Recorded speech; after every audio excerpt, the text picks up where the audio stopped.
Kia ora koutou, ko Kirsten Magnuson, tuko ingoa. I'm Kirsten Magnuson, CEO of the Building Institute Aotearoa. Thanks for joining us live today as we launch a new suite of resources designed to support career resilience and growth in the built environment. You'll hear from a range of speakers sharing insights and practical tools for navigating careers in our sector. Feel free to use the Q&A function to ask questions. If we don't get to your question, we'll collate responses and share them after the event. A recording of this webinar will be available in the resources tab of the website buildinginstitute.nz. Today, I'm pleased to welcome Pamela Bell, Project Lead and former CEO of the Building Institute and Professor of Advanced Construction at Te Kura Waihanga. Kathryn Davies, Research Fellow, University of Canterbury, Building Innovation Partnership. Alex Doyle, Project Manager, the Building Intelligence Group. Amanda Staines, General Manager, Keystone Trust. Tony Howard, Construction Manager, CMP Construction. And Tracey Standring, People and Culture, National Manager, Hawkins. I'll now hand over to Pamela Bell, who will introduce the Built Environment Career Streams project and its key partners. Kia ora koutou. Thanks, Kirsten.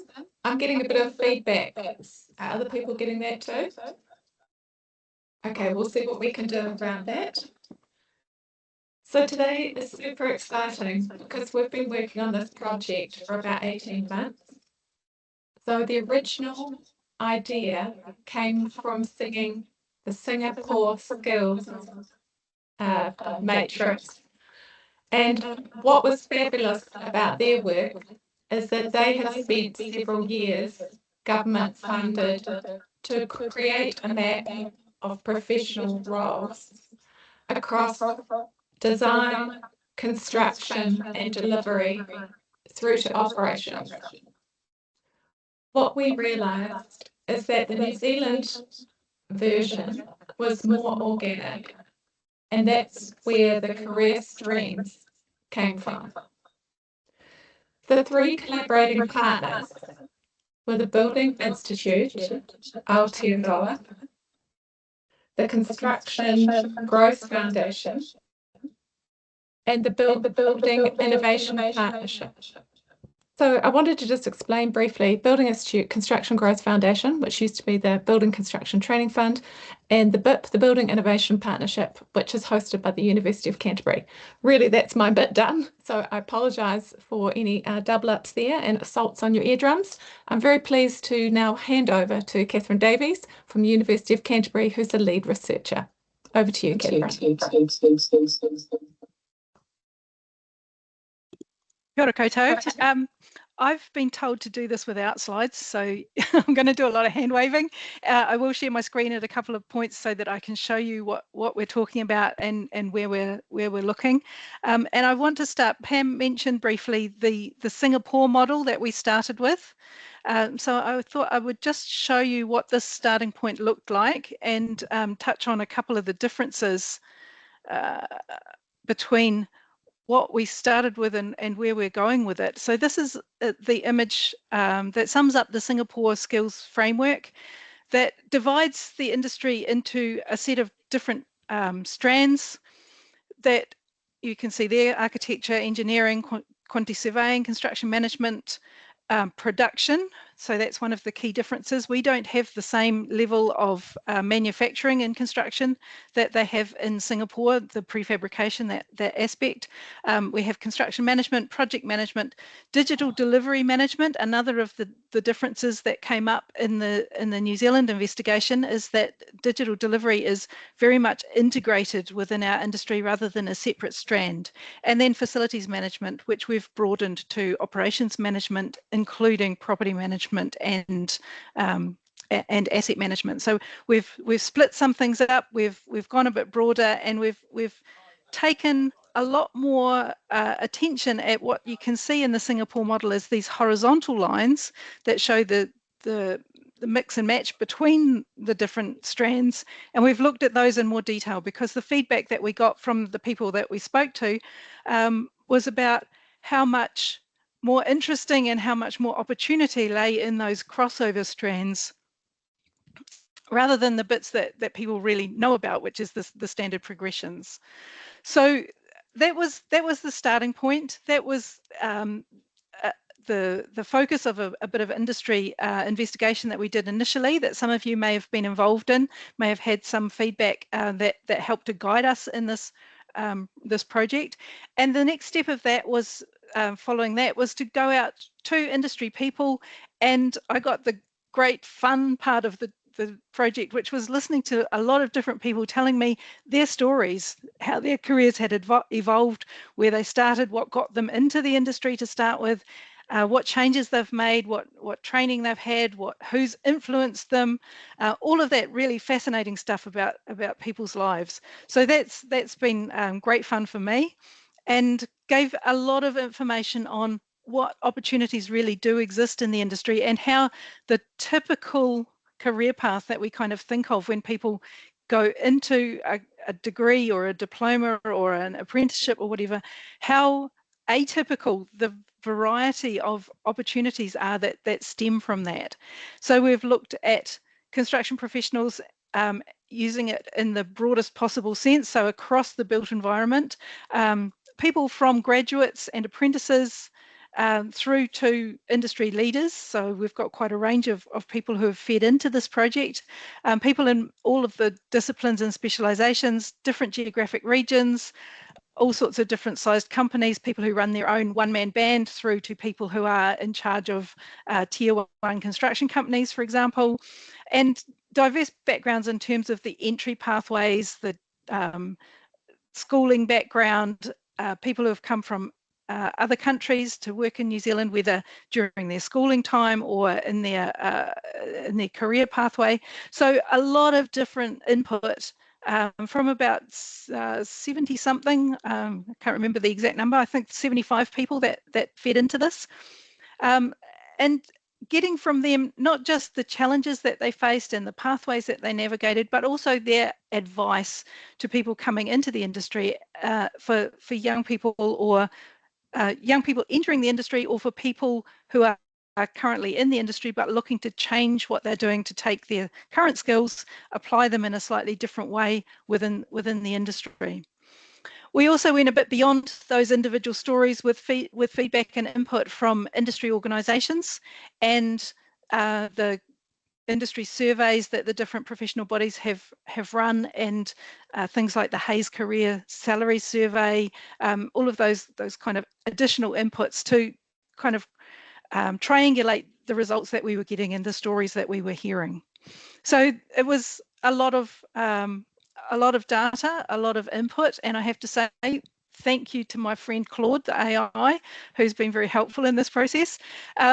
And we've ended up with our own version of an industry map, not too dissimilar from the Singapore one, but with some crucial differences. So if I can just find that and show you where we're at. And this is available as a poster on the website that we've produced.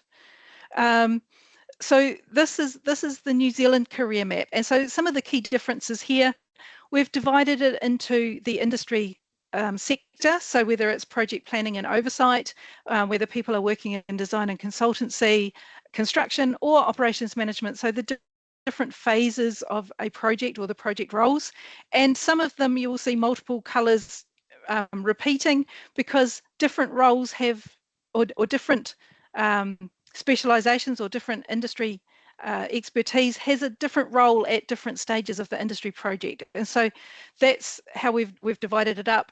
And again, with all of these lines that connect, the motivating metaphor in this is the braided river, and you'll hear us, and I do push the metaphor to its limit sometimes. So we have a braided river based on the Canterbury rivers that you're probably all familiar with, how the streams diverge, converge, sometimes they're wider, sometimes they're deeper.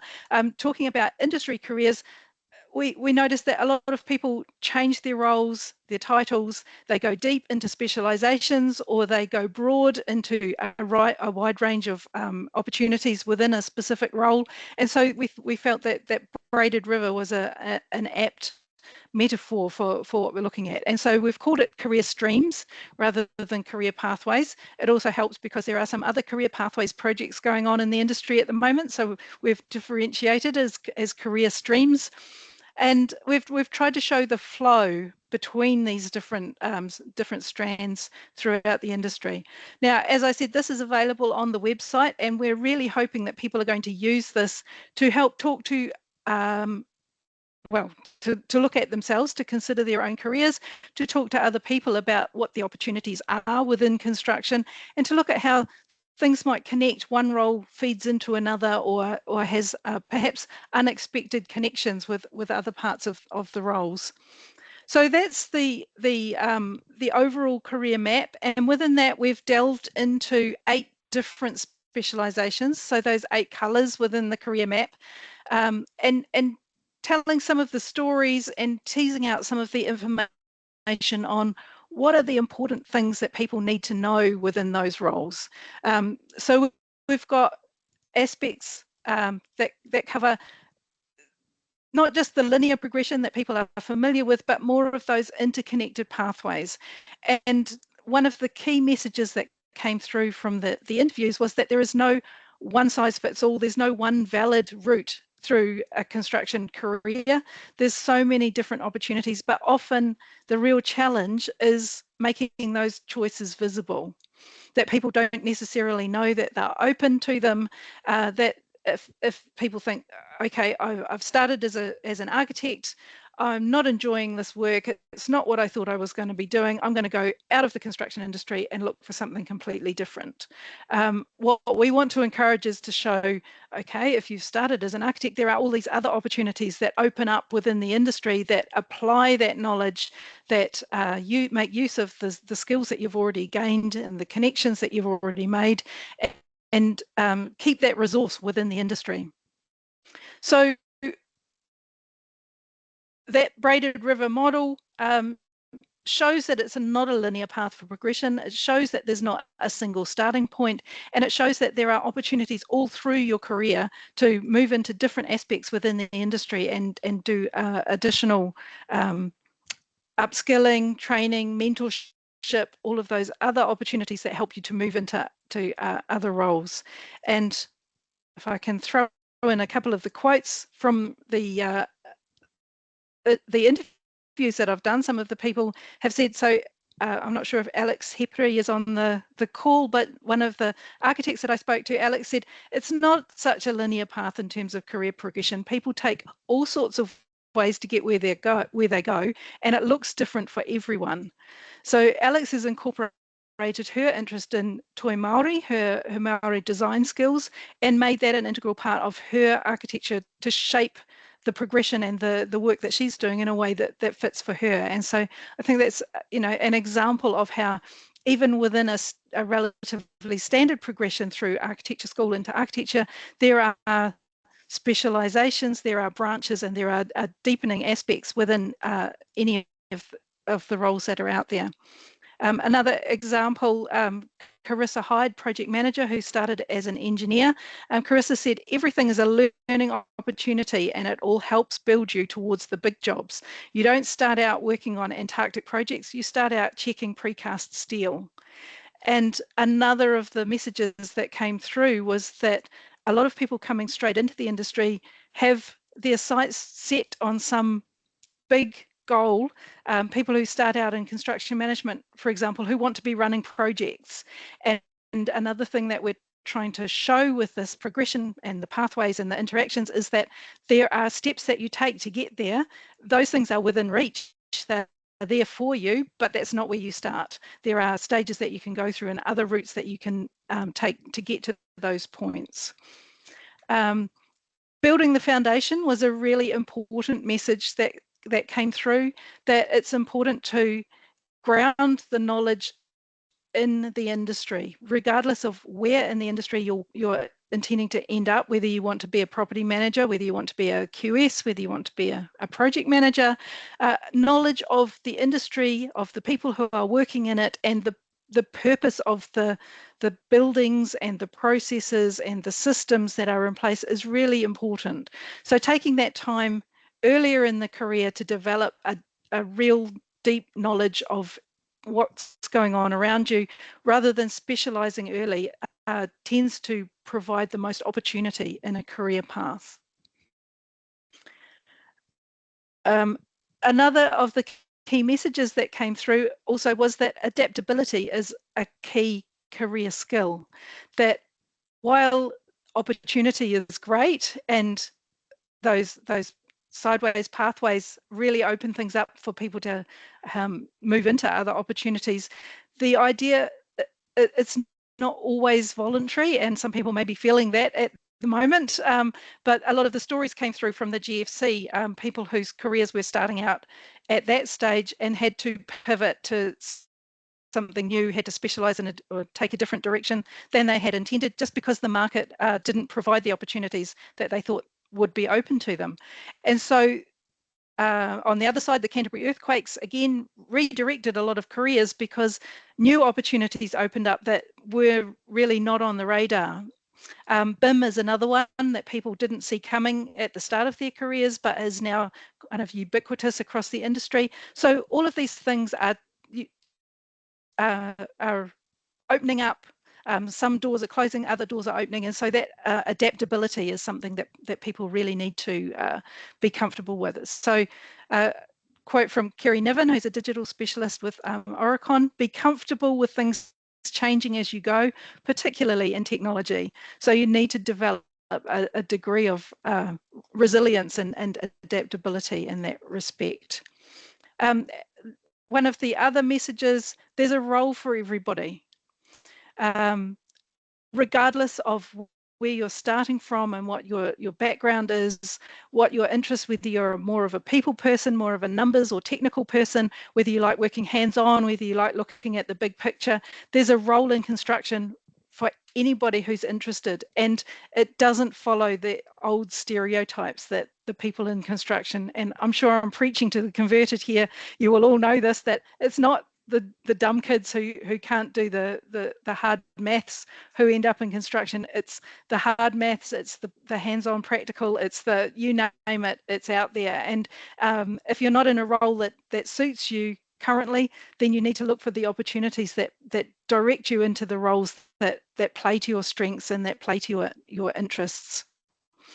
So we've come through with a set of these 8 guidance documents for the 8 different career streams: architecture, engineering, building compliance and control, quantity surveying, construction management, project management, BIM management, and building operations and management. So there are 8 different documents there that you can download from the website and get some feel for, if you're coming into the role, what it entails, or if you're looking at changing roles, what opportunities or what crossovers there might be between the role that you started in and where you're going. And there are some career stories there from a number of the people that were interviewed, telling about their pathways, their lessons, and also their advice to people coming into the industry or into those particular roles. How's my time going? It's probably time I hand it over. Okay, so that's the kind of once through quickly. A lot of this information is, or all of this information really, if you don't find it in the career guidance documents, the full report with all of my ideas, my thoughts, my conclusions, all the rest of it is all there, 100 and something pages of it, because I'm not known for being brief. It's out there, and you can register to download that full report if you want to see the whole story that sits behind the career guidance documents. Okay, handing over. Thank you, Kathryn. Kia ora koutou, everyone. So my role today is to speak to this careers pathway guideline as a recent graduate. So I guess taking a look at this document, it got me thinking what's valuable to students and what's valuable to graduates, right? And that's information. And I think in this day and age, sure, there's a lot of information online and on university websites, but unless if you've got, you know, personal connections in the industry which you have access to and you can speak to, you are kind of left in the dark a little bit. I think this document really peels back the curtains to that side. I think where it's really valuable is it just, as Kathryn touched on, I think it spells out very clearly that there is a liquid transition between different roles, and it highlights really some of the key, I guess, roles and responsibilities of different industry roles, which is really important because, you know, you're coming from high school. I mean, I would have absolutely loved to have this document when I was signing up to study. I mean, coming from little old Timaru, we had no idea what, you know, what a project manager, what a quantity surveyor, what any of these roles were. We were just used to builders. And so I luckily had good connections which knew about the role. But this document just goes miles above that. This is a really clear guide, a succinct document which has invaluable information in it. And I think students will really like that. I think that they will get a more surety and confidence heading into first of all, their studies and where they actually want to start. And secondly to that, as they head into the industry, you know, so many questions I get asked about what's the role of a project manager, right? And to be honest, I still can't even summarize it today. So this document's probably doing a better job than I am. But I think it's a first step where students who are getting into the industry or students who are just starting out from high school can understand where different interests, where their interests sort of are sparked to, right? And they can really, it guides them on the right path. And look, they might come out of the end of studies with a particular degree in architecture, for example, and they might actually get into the industry and realize this isn't for me. But this guideline, it also helps to say, well, actually, that's okay. You know, you can go into project management, you can go into a different field. And I guess after having spoken to quite a few students at various expos and stuff, that is one of the main questions. It's like, I've studied this, I can't then go on and work for that. And that's just not true. And I think this document just highlights that again. Yeah, I would seriously encourage universities to take this document with open arms, share it with students, share it with high schools. The more information we've got in this industry, the better. And I think students will be a lot more confident and sure heading into these roles. And I think that's where we get the best out of our graduates, is when they're particularly interested, keen, and confident in what they're doing. That's really it from my end as a recent graduate. So I'll pass over to Amanda. Thank you. Kia ora tātou, ko Amanda Stans toko ingoa. I'm the General Manager of Keystone Trust, and thank you to the Institute of Building Aotearoa for the opportunity to talk to this career stream project, which I've had a little inkling into as it's been developed. For the past 6 years, I've had the honour of leading the trust, which supports young people with a passion for construction and property sectors, but who through no fault of their own are not able to undertake tertiary study. So it's up to us as the industry professionals to help show those students what is possible and to shed light on a pathway or these streams and where they could take. And I know that is no simple task in this very VUCA world. So I've been asked to talk about how we can use these career streams and the pack for our careers advisors, and actually probably for some of us who are parents as well. So big question, how do we start? How do we help them? Well, probably the most important thing is to build trust. We know that the key influencer of a student's choice of subject and tertiary education pathway is through their parents or their caregiver or their careers advisor. They trust these people to know them well enough to help them guide their decision-making processes and to make the right or best decision for their future education. Now, if those individuals don't have the knowledge, don't have the visibility into those sectors that the student is keen to pursue, then there is a problem and one of the first limiters already on their future. And how can we expect every parent, every career advisor to be accessible to all of that knowledge and understand what's possible?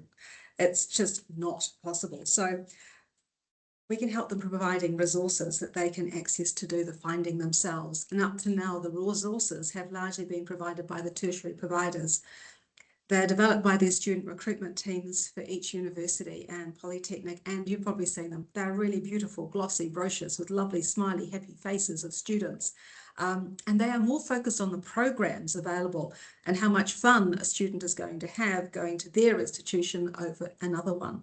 And there is not a lot of emphasis put into the employability and the reality of the job world of what type of occupation or even job title that their degree might direct them to.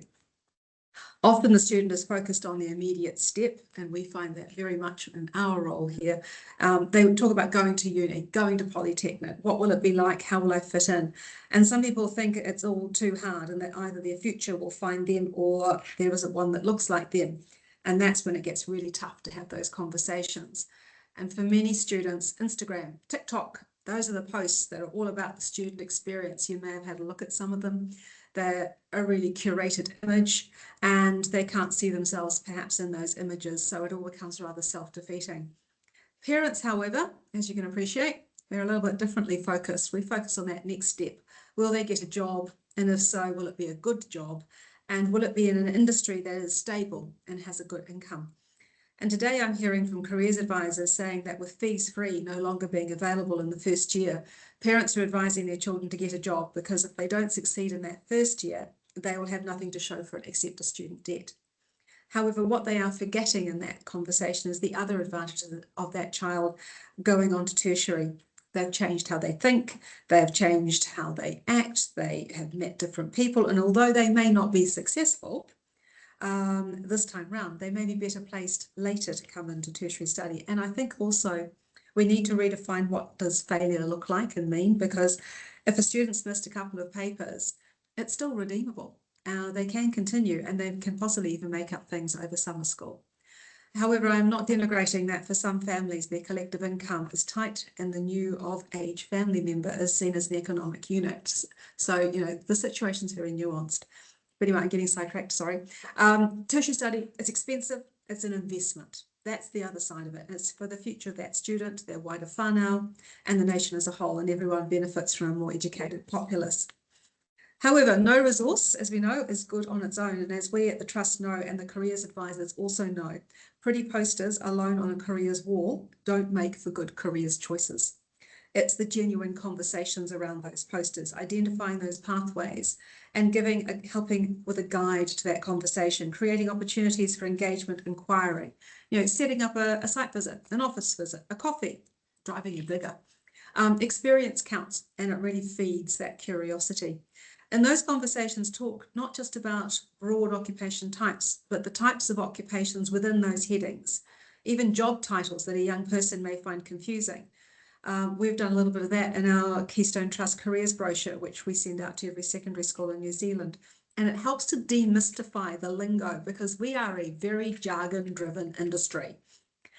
So I think finding respective professional membership organisations like the Institute that represents the occupation type that your student might be interested in, help them to research the members or member companies of each, find a local office, look at each of those companies' websites, find job titles that match what they might be looking at, and then can they match that to this careers graphic?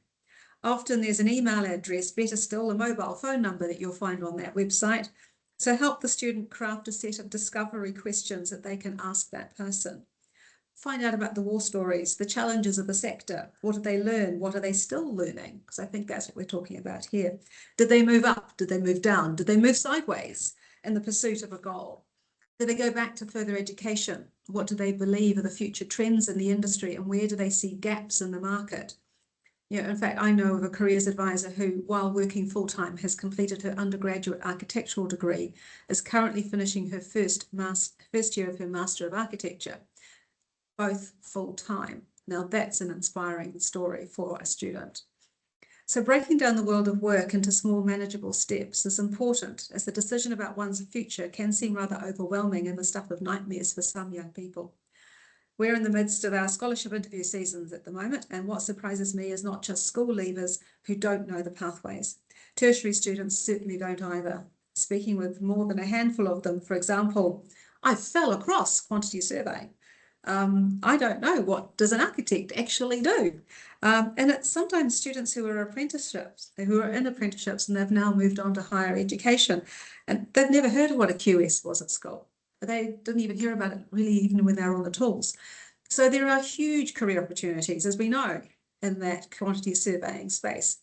And there's also quite an uninformed situation around contractor side QS, client side QS. That's in their second and third year of study. That's a concern. We need to help young people understand things far more about what the practicalities of the work situation is. And occasionally there is still that belief from some careers advisors that if a student is good at arts and graphics, then architecture is a good fit. What many of them don't understand is that students have to go through onto postgraduate degrees before they can be called a graduate architect. Then there is the additional 5 years plus perhaps slog to reach registration before they can even call themselves architect. So no one has probably told them about pathways into BIM, project management, site management, or any of the myriad opportunities that may exist within an architectural practice itself. Now, I can only reference my father, John Sutherland, who was a legend at Jasmax and was anything but your typical architect. So, yes, I am really excited about what this career stream project can lead on to. It's not the solution in and of itself. It's a resource to be part of a conversation to have with your children, your students, your wider whānau, your careers team, possibly even yourself. Our careers reflect who we are, what skills we have and what values we hold. And those higher thinking conversations are where the self-discovery begins. So this initial career stream graphic will be iterative, I'm sure. The industry is not a fixed entity. There are so many factors. AIs, that is the big thing. It'll create new pathways that'll need to be added. It will actually see some traditional ones be removed. So let's get out there, let's talk. If careers advisors haven't already heard about formal pathways, such as getting involved with the Inspiring Futures program organised by the Tertiary Education Commission, that may be something for them to consider. Many are already reaching out to recent grads to come back to their old schools and take part in careers evenings, because young adults tend to respond really well to someone who looks like me, sounds like me, and they can connect better. It may be more difficult for a careers advisor but for a parent, it's during those car drives, you know, the ones where you sit there, you're looking straight ahead, they're looking straight ahead, and you can have that actually more in-depth conversation, that neutral space. Maybe it's when you have another hat on, when you're the sports coach, when you're on tour with a group and they talk about, you know, what's happening in between trainings, matches, eating, sleeping. Yeah, there's a little bit of that. Try not to be facetious because I know it's a really tough ask. You're really busy when you're on those sorts of activities. But I think this document is going to be really great. It's going to ignite those sparks in the younger generation that will create the flames of interest and help them look to make a career that is as colourful as the careers pathway that we're just discussing today. So thank you. Kia ora. And passing to the next speaker. Thanks, Amanda. Good afternoon, everyone. I'm Tony Howard.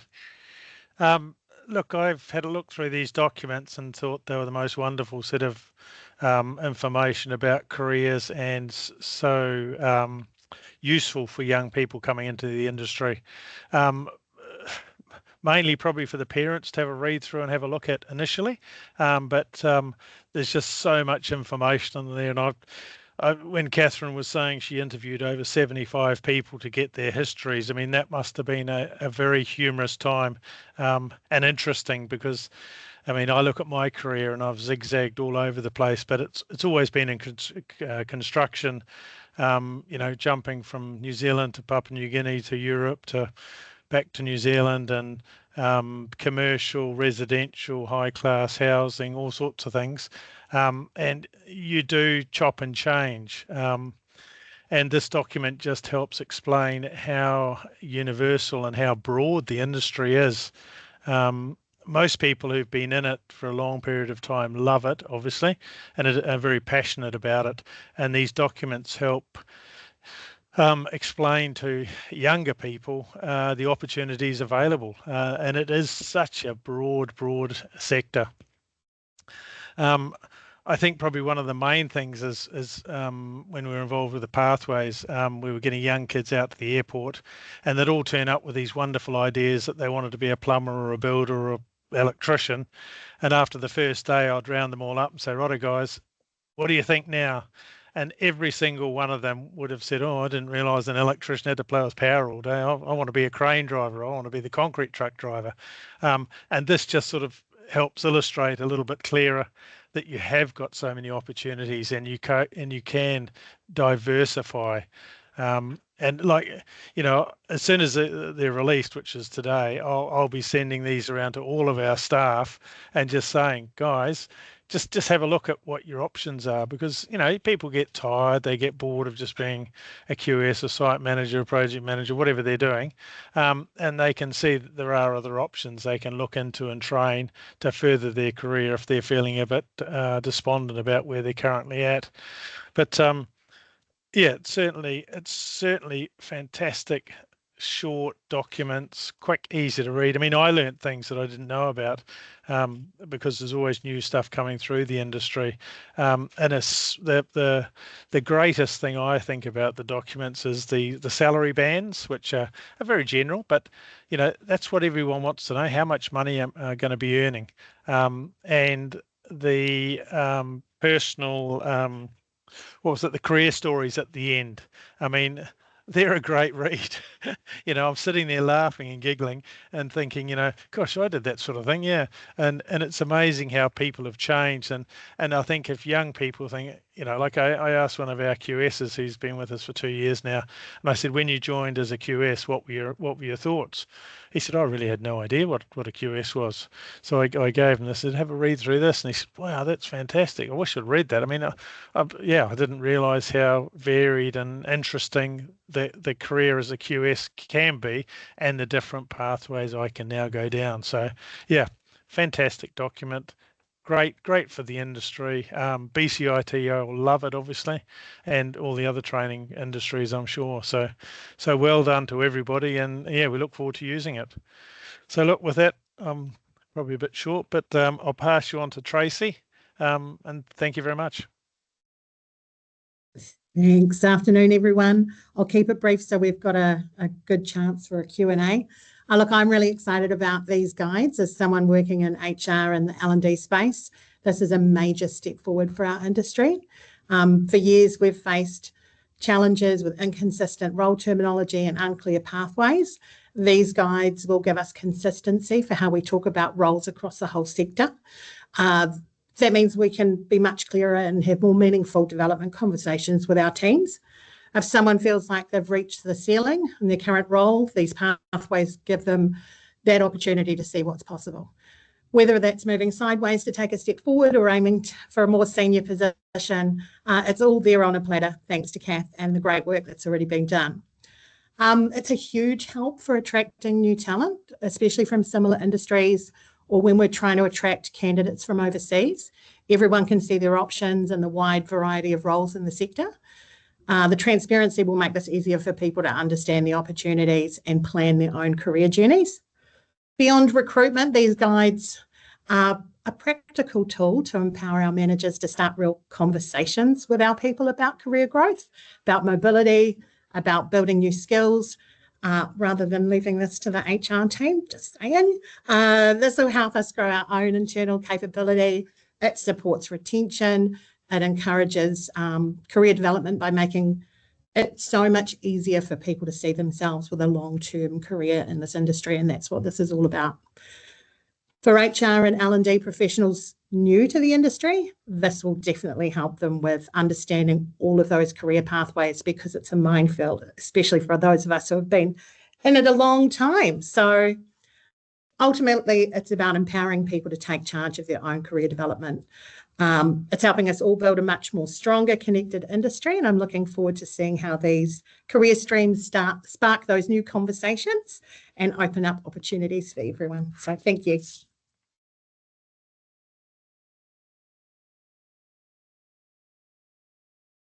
Awesome. Thanks so much, Tracey, Alex, Amanda, and Tony. We're just opening up the Q&A or the chat function if folks want to pop some questions in. Maybe something other than recommending whatever your AI note taker is would be great. So there were a couple of questions in there about how to use it, or my particular role is. The best thing is really to let you have really good play with it. And I suggest it's really good to also read the in-depth role PDFs. They're about 5 pages on average, and that's what Tony was referring to, has the salary band information. And you can read the ones that are adjacent to your role, because as we've learnt, people start in one spot, and of course, end up in another. Myself, I started in architecture, but I'm not here anymore. And I think we heard also that some of the interviews started as the Tall Stories podcasts. If you listen to those, they're on Apple and Spotify. There's some great stories. The very, very first one that was launched in December 22 was Gazelle Moenfa, who was a graduate, was an architectural graduate, and then went into site management, became a design manager when she had her young children, and then went back to site as a project manager. So there's huge examples of once you're in the professional roles, you've got a lot of leeway, which is obviously what we're here talking about. But I wonder, Kathryn, if now's a good time to talk about the digital focus, because what we're launching today is a great suite of information, but there's a bonus extra coming up. Yeah, thanks, Pam. So this was the Career Streams Part 1, what we're launching today. We've got funding from the Construction Growth Foundation to extend this work. And I mentioned early, the Singapore model has that digital piece as a separate pathway. We've included it from the perspective of the BIM technologists, the BIM managers who operate as independent project oversight and project involvement. But what we quickly came to realize, looking at the career pathways and the people that we were speaking to, was that digital is so integrated with all of the other pathways. And if you're a digital specialist in engineering, that doesn't necessarily transfer into a digital specialization in QS or in property management, or in other strands. And so the part 2 of this project is looking at the digital skills that apply to each of these pathways, both in terms of those integrated skills that anybody who's in a role in that stream needs to know or needs to be looking towards, but also those people who take the specific interest in a digital in that field, and so how their careers unfold and how their skills have been developed, where they go for information, and how they align with roles across different pathways. So I'm interviewing currently people who have those areas of expertise, who are interested in digital and in a bit of crystal ball gazing as to what's coming next, because with digital it all moves so fast that we need to be looking ahead. AI, of course, has been mentioned. That's the next thing, that the light at the end of the tunnel that's getting rapidly closer as the train barrels down on us. So if I can plug the project, if anybody who's listening is interested in being a part of that conversation and contributing your story, I would love to hear from you. So drop me a line or contact the Institute and they'll pass your details on. But otherwise, it's about use the information that's out there and know that there's this digital update that's coming along that will be an overlay to that as we progress with that side of the project.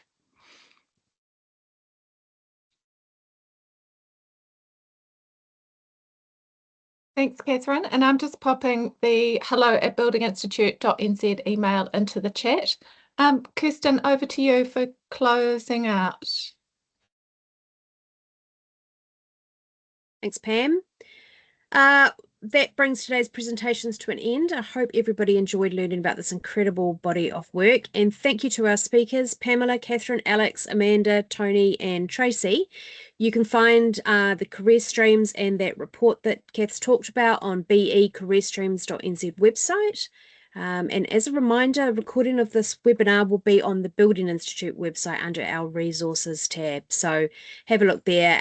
Any notes and links will be shared there as well. Ka kite anō.